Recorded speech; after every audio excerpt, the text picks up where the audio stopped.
Olá, bem-vinda ao nosso canal Experiências Inspiradoras. Eu sou a professora Cláudia Burrâmara e esse é um projeto de extensão da Universidade Federal do Ceará. O nosso objetivo é inspirar vocês a partir das experiências dos nossos ex-alunos.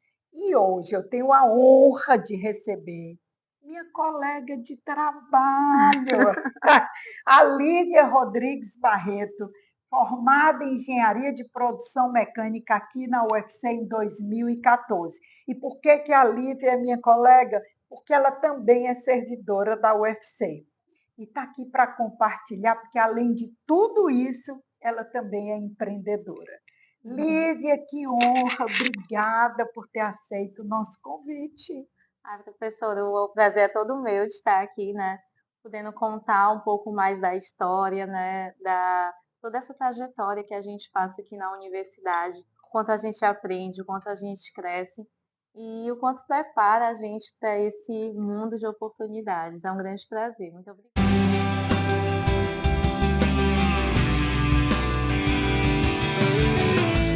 Lívia, vamos começar porque engenharia de produção mecânica, se engenharia ainda é um curso masculino, vamos dizer assim, Sim. que a gente tenta quebrar esse paradigma, né? Imagina isso há 10 anos atrás, É. né? 14 anos atrás. Como foi essa sua escolha? Na verdade, assim, eu sempre gostei muito de matemática, né, e na época eu estava um pouco em dúvida entre direito e engenharia. Meu primeiro vestibular acabou sendo para direito, ainda bem que não deu certo na segunda fase, mas a engenharia surgiu muito por influência de uma amiga minha, que fazia engenharia de teleinformática aqui na UFC, e ela me inscreveu naquelas semanas do curso, era a semana de engenharia de produção, ela me inscreveu numa palestra. Aí eu fui, era sobre mercado financeiro, e aí eu pensei, poxa, é aqui que eu quero estar próximo Que ano, né? coisa. Então, é muito interessante até como essas semanas do curso, né, acabam movimentando isso. E eu entrei na engenharia de produção ainda, né, descobrindo aquele mundo.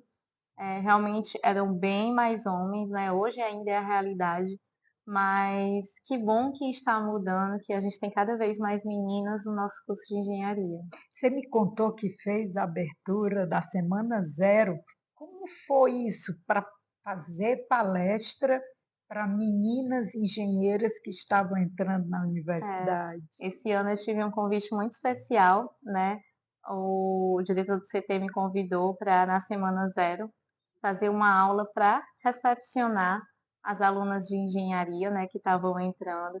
Então, eu lembrei muito da Lívia, quando entrou na engenharia de produção, que não tinha muitas referências de engenheiras, né? Meus professores todos eram homens.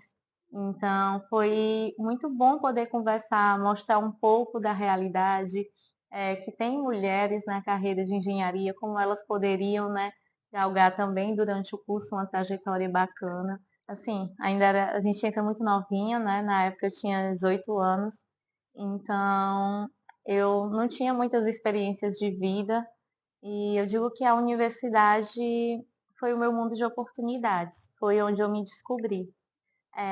Eu gosto muito de dizer que você pode entrar na universidade e ser aquele aluno que senta na cadeira, faz a prova e vai embora. Mas você pode entrar na universidade e participar de diversas coisas que acontecem aqui. Eu gosto de dizer que eu entrei na universidade, eu nunca tinha andado de avião. E aí eu escrevi um artigo para um congresso no segundo semestre e fui pedir ajuda de custo ao Prograde. Consegui, eles pagaram minha passagem para Salvador. E a UFC foi, minha primeira vez que eu andei de avião foi a UFC que pagou. E posteriormente, né, no sétimo semestre, eu consegui uma bolsa para estudar engenharia na França. Foi mesmo, E eu digo que a UFC Lívia? pagou minha primeira viagem de avião nacional e internacional. Internacional. Então, assim, tem muitas oportunidades aqui na universidade para a gente se desenvolver. Ficou quanto tempo lá? Eu morei um ano na França. Eu estudei na École Nationale Supérieure des Arts et Métiers, em Paris. Lá eu digo que foi um divisor de águas, assim, você realmente aprende não só conteúdos, como conhece pessoas, mas assim, foi descobrir a Lívia no mundo no sentido de fazer o seu contrato, aluguel, plano de saúde, na internet, comecei a cozinhar. A primeira vez que eu fui morar só na vida, né? Eu tinha 21 anos quando eu fui para a França. Então, nunca tinha saído do Brasil, ninguém da minha família tinha saído ainda, né? Pude aprender francês, defendi minha monografia lá. Eu digo que, além de tudo, voltei, ensinei francês para o meu irmão mais novo. Meu irmão mais novo é violinista na França, mora lá há 7 anos. É mesmo, Lívia? Então, assim, a gente tá, depois dessa oportunidade que eu tive, eu acho que, de certa forma, abriu, assim, a cabeça de toda a família para as possibilidades que a gente tem, né? A Maninha nunca tinha saído do Brasil, foi me visitar lá Que também. lindo, né? Você já fazia francês? Você já estudava francês? Eu digo que eu entrei na UFC com 15 anos e nunca mais saí, né? Eu entrei aqui na Casa de Cultura Britânica, ainda estava na escola, comecei a estudar inglês. E quando eu fiz o vestibular, eu já fiz tanto o vestibular quanto a prova da Casa de Cultura Francesa. E aí terminei Casa de Cultura Britânica, Casa de Cultura Francesa, e aí eu já fui com um nível de francês, mas lá que eu soltei mesmo, né, que tive mais fluência. Mas...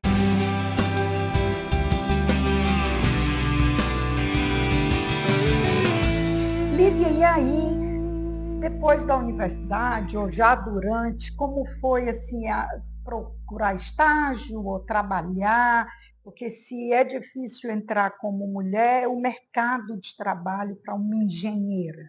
A universidade tem muitas parcerias com empresas, com estágios, mas eu fiz o curso de engenharia e eu já sabia que eu queria um concurso, queria ser engenheira na área pública.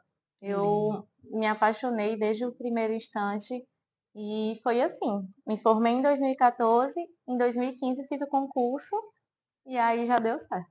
E hoje você na universidade saiu da área de governança, né? E onde é que você está agora? Então, eu fiquei 2 anos na Secretaria de Governança, né, onde trabalhava com gestão de processos, gestão de riscos. E hoje eu estou no Parque Tecnológico da UFC, né? A gente está reestruturando todo o parque e a gente tem algumas startups incubadas, né? Normalmente que vêm de alunos, ex-alunos que querem montar negócios e a gente está lá monitorando, dando mentoria, a gente faz avaliação de impacto com eles, né? Os indicadores. Tem também uma trilha de mentoria que a gente segue com eles em parceria com o Sebrae. A gente tem espaços físicos para as empresas se instalarem dentro da universidade com endereço fiscal, tudo direitinho, sala, ar-condicionado, toda a estrutura. Fica no PC? Fica no PC, né? A gente tem lá um condomínio de empreendedorismo e inovação, SEI.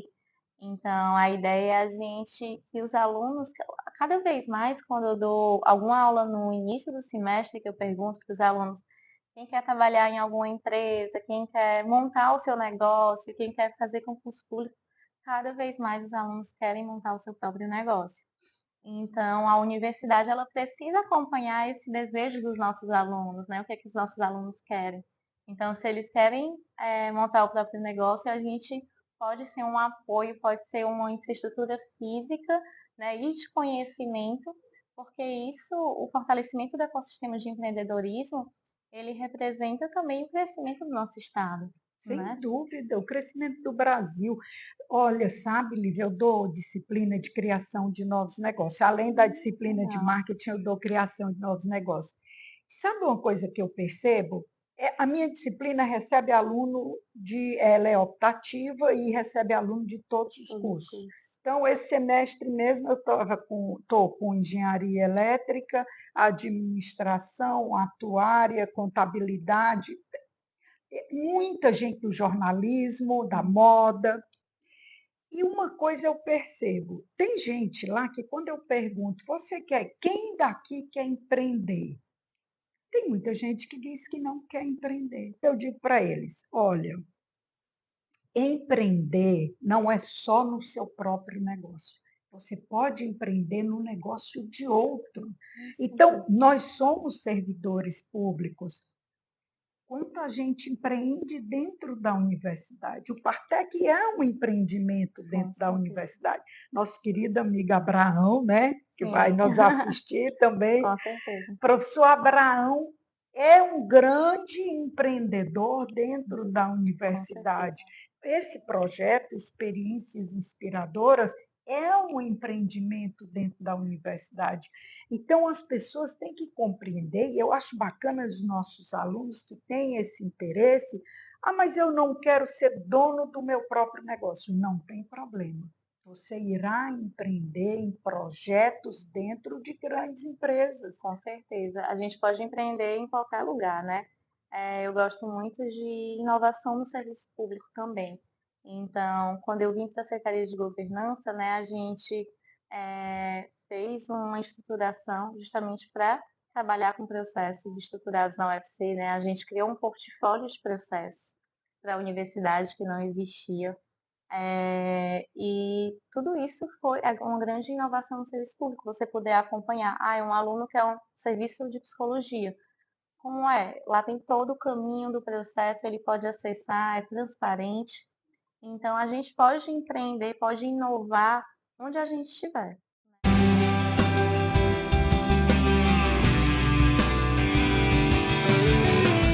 Lívia, agora vamos para a Lívia empreendedora, né? Você tem uma startup que foi recentemente premiada, né? Hum. E é uma mistura de empreendedorismo social, é uma coisa. Me fala o que é a Compartilha, né? Quais são os. Como nasceu primeiro e o que é a Compartilha? Pronto. A Compartilha hoje é uma startup de impacto socioambiental, né. Ela surgiu na minha dissertação de mestrado, eu fiz mestrado em administração. E durante a minha dissertação de mestrado, o meu professor, meu orientador, durante a vida dele, ele passou por o pai dele tinha uma doença crônica, chegou a falecer, e ele fez campanhas de sangue para o pai dele, várias campanhas, e ele se incomodava muito porque, né, tinha tantos problemas nessa área, como é que a engenharia, a tecnologia poderia ajudar, né, a resolver problemas reais. E ele me propôs esse problema e eu me apaixonei. Você pode dizer o nome do seu É o orientador? professor Breno Barros, professor aqui da Engenharia de Produção da UFC. Ele me propôs e eu digo que o primeiro passo para quem quer montar uma startup é se apaixonar por um problema, né. E durante o meu mestrado, né, eu desenvolvi mais tecnicamente a modelagem matemática para resolver esse problema, né. E depois que eu terminei o meu mestrado, foi quase 7 meses depois, o BNDES abriu um programa para pessoas que tinham ideias inovadoras de impacto socioambiental que eles pudessem submeter para virar uma startup. E a gente submeteu, né? Eram mais de 900 inscrições, a gente ficou entre as 20 e a gente foi acelerada pelo BNDES durante 6 meses. Tirou segundo lugar nacional na época, né? Foi 2023. E ano passado, né, em fevereiro, a gente estava lá recebendo o prêmio. E foi aí que a gente viu a possibilidade de, eu digo, diminuir um pouco as barreiras, os muros da universidade, porque tem tantos projetos de pesquisa bacana que podem, né, adentrar a sociedade, que podem virar negócios reais. Eu gosto de dizer que a Compartilha era uma startup que surgiu, né, com o intuito de ajudar a solucionar um problema real da sociedade, né. O Brasil hoje desperdiça em média 46% de tudo que é doado de sangue, é um número muito alto. Por outro lado, a gente sempre vê campanhas emergenciais de familiares na internet, amigos, né.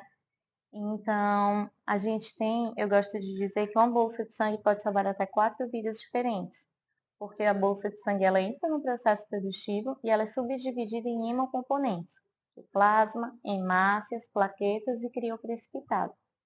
E são essas substâncias que vão ser transfundidas para o paciente. Hum, Então, o que é que a gente entende? Que essas substâncias têm hemocentros que estão descartando e hemocentros que estão fazendo campanha. E a hum, gente pode gerar aí realmente uma economia compartilhada, que né? coisa rica.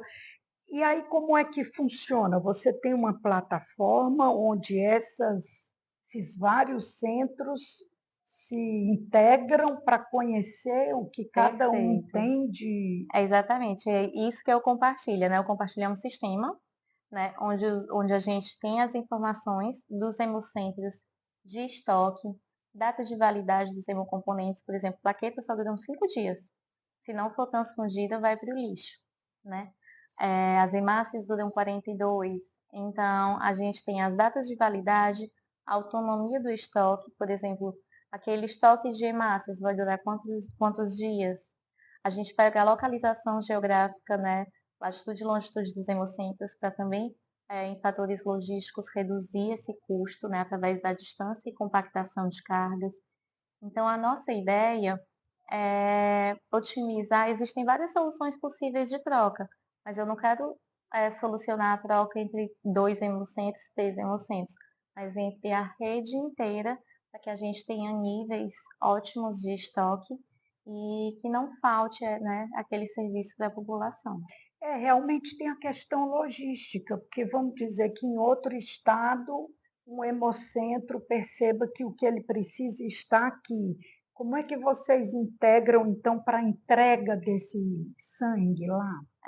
Cláudia, eu digo que um dos maiores motivadores do Compartilha foi a pandemia, porque ela surgiu, eu fiz o meu mestrado durante a pandemia, e na pandemia a gente viu os estados compartilhando oxigênio, suprimentos hospitalares, e, por exemplo, as doações caíram muito no Brasil, como todas as pessoas tinham medo de sair de casa Claro. naturalmente, e a gente viu, porque a gente tem que esperar situações tão catastróficas para poder compartilhar.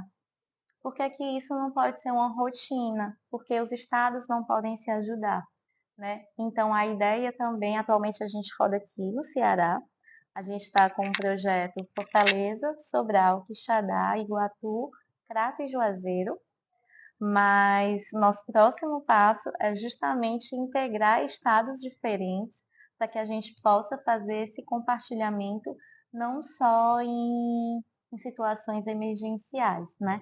A gente não pensa em fazer a parte logística em si, a gente quer fazer parcerias com empresas, né, isso também faz parte do conceito de economia colaborativa, que já fazem toda essa rede, por exemplo, a gente já conversou com o grupo Pague Menos, que já tem capilaridade, já transporta, né, Hum. medicamentos, e transportar sangue é como se fosse um cooler, né, um coolerzinho, parece um cooler de bebida, Uhum. né, que você bota as bolsas, né, de hemocomponentes.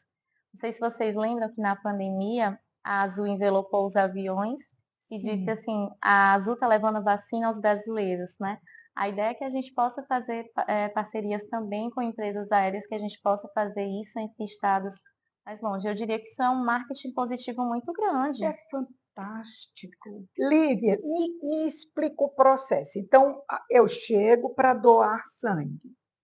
Já existe uma demanda do hospital. Então, tem um paciente numa ponta precisando de sangue.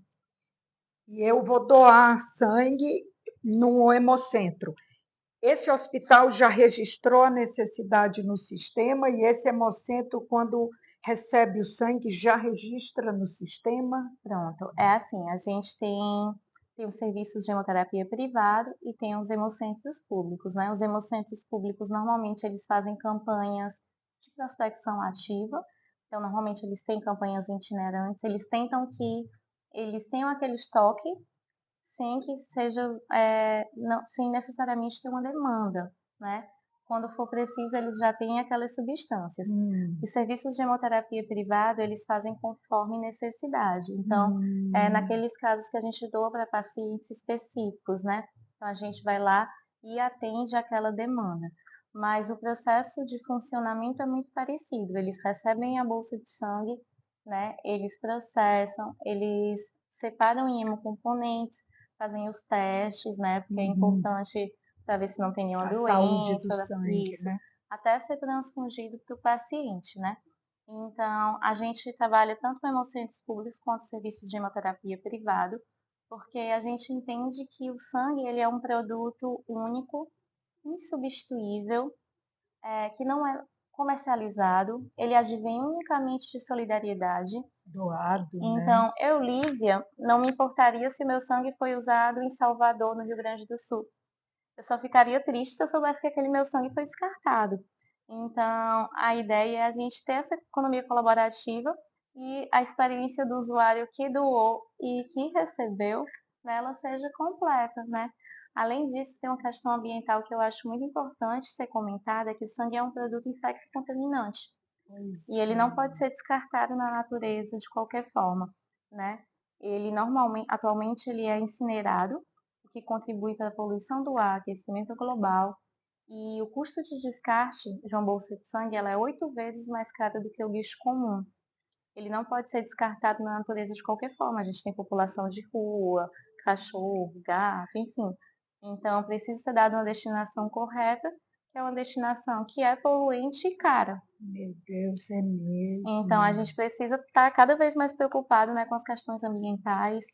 Então, eu digo que a ideia de uma startup, né, de impacto socioambiental é a gente procurar impactar, né? Os nossos indicadores de sucesso, eles não são só financeiros, mas quantas vidas a gente pode ajudar a salvar, quanto de lixo a gente deixou de descartar na natureza. Sem dúvida. Agora, do ponto de vista financeiro, como é que a sua startup se mantém? Para fazer parte do sistema, as empresas pagam? Isso é um sistema de assinatura. Ah, Então, entendi. dependendo da quantidade de hemocentros que aquela rede tem, né, eles pagam por assinatura, no sentido de ter acesso à ferramenta que gera todos aqueles relatórios diários, né, e aquele acompanhamento em tempo real, gera gráficos, Power BI, tudo isso, para que eles possam acompanhar essa gestão de estoques ótima aí entre todos os seus bancos de sangue. E olha, pelo que você acabou de me falar, o que eles vão pagar é muito menos do que o que eles vão economizar. Exatamente, Porque só esse custo de descarte, é altíssimo. imagina isso, gente envolvida, tecnologia, risco Risco envolvido. envolvido. A gente estima, o Brasil, no último boletim hemoterápico da Anvisa, ele desperdiçou 4,5 milhões de hemocomponentes. Isso a gente estima, tanto serviços públicos quanto privados juntos. Isso a gente estima que seja 200 milhões de reais mal empregados, né? Isso é um orçamento, por exemplo, que a Câmara aprovou há 2 anos atrás para construir o Hospital Municipal de Campo Grande, que é a única capital do nosso país que ainda não possui um hospital municipal. Então, imagina a gente poder construir um hospital novo a cada ano, né, no nosso país dessa Que forma. desperdício. É, Agora, quando você diz que criou um modelo matemático, desenvolveu um modelo matemático para dar início à startup, o que isso significa? O que é esse modelo matemático? pronto. Essa é uma disciplina bem comum na engenharia de produção e na computação que se chama pesquisa operacional. Né? A administração também Também tem. tem. A gente cria esse modelo matemático onde a gente tem uma função objetivo, no nosso caso é uma função de minimização de descarte, de desperdício, e a gente tem diversas restrições envolvidas no modelo, né? Por exemplo, o hemocentro não pode receber se ele já está com seus estoques altos, porque senão ele vai descartar, né? A gente vai priorizar um hemocentro que está com estoque baixo. A gente vai priorizar um hemocomponente que está perto de vencer, porque aquele que tem uma data de validade maior, ele tem uma janela maior de tempo para ser compartilhada. Então, esse modelo matemático, né, é desenvolvido nesse sentido, é uma função objetiva com diversas restrições, e aí a gente passa isso por linguagem computacional para solucionar, né? A gente programa, o nosso programa é todo em JavaScript, em TypeScript, e, e a gente, porque é impossível solucionar esse problema de forma manual, né? A gente tem 4 tipos de hemocomponentes, tem o tipo A, B, OAB, positivo, negativo, vários tipos de fenotipagem, então quando a gente sai multiplicando, a gente tem centenas de produtos. Então, de forma humana, a gente não resolveria esse problema na solução ótima. E essa ideia de economia compartilhada, a gente surge com um novo modelo de economia de impacto, né? O que que a Uhum. gente diz? Eu costumo dizer para as pessoas que querem entender, é que entre ganhar dinheiro e mudar o mundo, a gente quer os dois. É isso aí. Então, a gente quer ter essa renda, gerar emprego, mas a gente quer gerar um impacto positivo na sociedade. Não tenha dúvida, não tenha dúvida. Isso é o propósito, né? E essa marca é muito linda. Quem criou esse nome Compartilha? Olha, foi o Compartilha, esse nome, ele surgiu de conversas realmente da gente, minha, dos meus orientadores, e a gente chamava carinhosamente como sistema de compartilhamento. E aí a gente falava, não, vamos compartilhar, vamos. E aí ficou, a gente fez uma pesquisa, não tinha essa marca, então virou, compartilhe. E a gente gosta também por seu nome em português, porque normalmente a linguagem de É, startups, né, o pessoal gosta de uns health tech, uns é, nomes assim bem em inglês, e a gente gostou porque é fácil, todo mundo entende, né? é lindo demais. E você ganhou recentemente um prêmio ArcelorMittal, né? Como é esse prêmio Mulheres Empreendedoras? É. Esse prêmio foi muito especial, né? Foi agora recente, foi no mês passado, em maio. Foi a primeira vez a ArcelorMittal, ela incorporou, ela comprou a Companhia Siderúrgica do Pecém. Uhum. Então, ela está aqui no nosso estado, está em Santa Catarina e no Espírito Santo. E essa foi a primeira vez que eles fizeram aqui no Ceará o Prêmio Mulher ArcelorMittal, que é para premiar e difundir mulheres que estão à frente de projetos empreendedores. Então, eu ganhei na categoria empresa privada com a Compartilha, então foi algo muito especial. A gente teve duas outras que foram premiadas, foi a professora Ana Beatriz, da UFC, que ela foi premiada com o projeto Meninas Digitais do Vale. Então, nessa educação de tecnologia para meninas, né? Então, assim, foi muito especial porque a gente viu a UFC tão representada, a professora Diana estava lá também. Então, é nessa ideia de difundir, de apoiar, incentivar o empreendedorismo feminino e mulheres que estão fazendo essas iniciativas aqui no nosso estado. Então, assim, a gente se viu lá tão representado, tantos projetos lindos, tantas mulheres à frente de negócios, e eu acho que foi assim, foi muito especial realmente esse prêmio. Foi tão especial que foi através dele que eu lhe achei, né? O Tibério Loureiro, olha como são as coisas. Seu aluno, É né? meu aluno do mestrado profissional, né? E ele recebeu o seu vídeo do seu tio, que é amigo dele, olha as pontes. Hum. E ele, como tinha sido meu aluno na disciplina de gestão estratégica, e aí ele mandou para mim uma mensagem. Primeiro ele botou no grupo, depois mandou para mim. Professora, olha essa menina, Livinha. Achei tão bonitinho. Quando eu olhei, eu falei, gente, a Livinha é minha colega de trabalho, eu trabalhei com a Lívia. E eu não conhecia esse seu lado empreendedor. Fiquei encantada. E aqui estamos nós, né? Compartilhando suas experiências, né, para inspirar tanta gente, né? Às vezes a gente vê os meninos em sala de aula assim, um desânimo, uma preguiça, né? Vai devagar, né? O caminho é longo, mas é possível.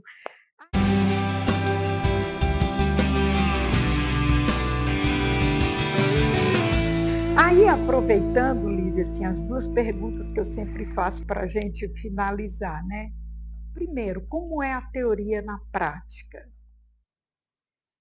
Pense em tudo que você estudou, tudo que você vivenciou e hoje, sua vida de empreendedora, como é a teoria na prática? Olha, eu vou dizer uma coisa, às vezes a gente acaba negligenciando algumas disciplinas, né? Mas eu levo muito do que eu aprendi na UFC na prática, né? A gente aplica muita coisa. Tem coisa realmente no dia a dia do empreendedor, principalmente empreendedor social de impacto, que a gente vai aprendendo mesmo ali no dia a dia, no sofrimento, mas a gente aplica muito do que foi dado em sala de aula, assim. Eu lembro muito quando eu vou fazer, eu lembro muito dos meus professores, né, que eu levo com tanto carinho. estou fazendo um fluxo de caixa da empresa, eu lembro do professor Maxwell aqui É mesmo. ensinando. Estamos fazendo cronogramas de desembolso da empresa do ano, o planejamento estratégico, né? Então, vamos definir nossa missão, valores, quais são os nossos objetivos, quais são os nossos KPIs, né? Os indicadores de sucesso. Então, tudo isso a gente viu na graduação, né? E a gente consegue aplicar. Quero definir os processos internos da minha empresa, vou fazer todo o passo a passo da gestão de processos. Então, é possível aplicar. Eu digo que os professores não dá tempo de dar tudo ali numa disciplina no semestre, né? Muita coisa. Mas eles vão plantando aquelas sementinhas, né? Eu sempre vou resgatando. Eu já vi isso na graduação, eu já Bacana. vi isso no meu mestrado, né? Então, disciplina de programação, né? Eu compartilho pesquisa operacional, programação, estatística. A base do sistema é essa. Então, foi tudo coisas que eu vi aqui na disciplina de graduação, vi no meu mestrado e consigo aplicar. Claro que assim, tem coisas que a gente vai, com experiência, vai moldando. Mas é natural, a gente vai melhorando ao longo do tempo, né? Claro, as coisas mudam, o ambiente muda, né, e você tem que ser mais rápida para ter uma solução, que naquele tempo não era previsto o problema, né, então novos problemas, novas soluções, né. Você tem sócios hoje? Eu tenho um sócio administrador, que é o Matheus, que ele é desenvolvedor, conheci ele no meu mestrado, foi Foi colega, eu fazia mesmo, o de administração e ele o de computação. mas E a olha, gente se ajudava em algumas coisas, virou meu sócio administrador. E os meus professores, os meus orientadores de mestrado, meu orientador e meu co-orientador, e eu, nós somos os 3 sócios cotistas da empresa. Então, somos 4 sócios, né? Eu diria que todo mundo se conheceu ali na academia, na universidade, e foi como surgiu ali a Compartilha. E aí começou a trajetória de que vieram as premiações, né? E as coisas foram acontecendo. E a gente mantém o quadro societário ainda, todo junto. E eu acho interessante também essa fala dos alunos, é que a gente às vezes tem a visão que para ser dono de um negócio ou para empreender, a gente precisa ser quase herdeiro, né? Eu não tenho dinheiro para empreender, né? Como é que eu vou começar? Eu digo que a Compartilha surgiu com caixa zero, né? E a gente foi contemplado com editais do governo do estado, FINEP, FUNCAP. Hoje a Compartilha tem caixa, né, de subvenção de editais. Então, hoje a gente já contratou, hoje eu tenho um aluno contratado da UFC lá de Quixadá, que trabalha na Compartilha, tudo com um edital de subvenção. Então, surgiu nessa linha de caixa zero, mas a gente tem órgãos que podem apoiar. E as coisas vão acontecendo naturalmente. A gente já recebeu propostas de investimento, né, de grandes empresários para abrir o equity da empresa, para colocar realmente dinheiro. Então, assim, é uma caminhada que, inclusive, todos esses conceitos assim de empreendedorismo, né? Quem são os sócios, sócio cotista, capital social da empresa, tudo isso a gente vê as sementinhas da graduação ali sendo, né, lembradas aí na prática.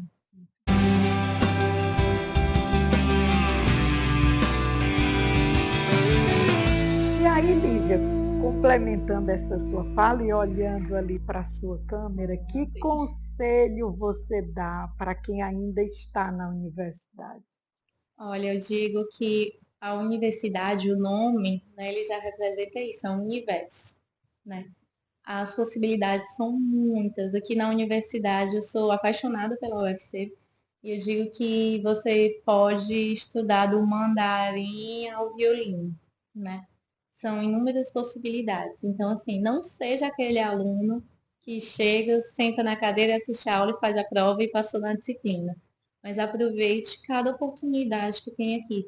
Tem muito projeto bacana de pesquisa, de extensão, é, tem as casas de cultura, tem toda a parte cultural, de música, de esportes.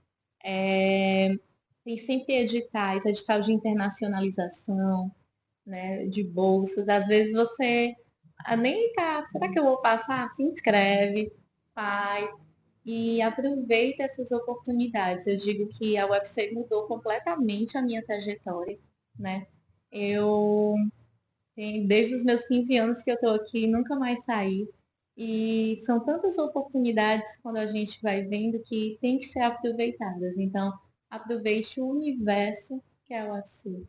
Lívia, sabe que você falando agora, eu me identifiquei muito com você. Eu entrei na universidade pela Casa de Cultura. Olha, também.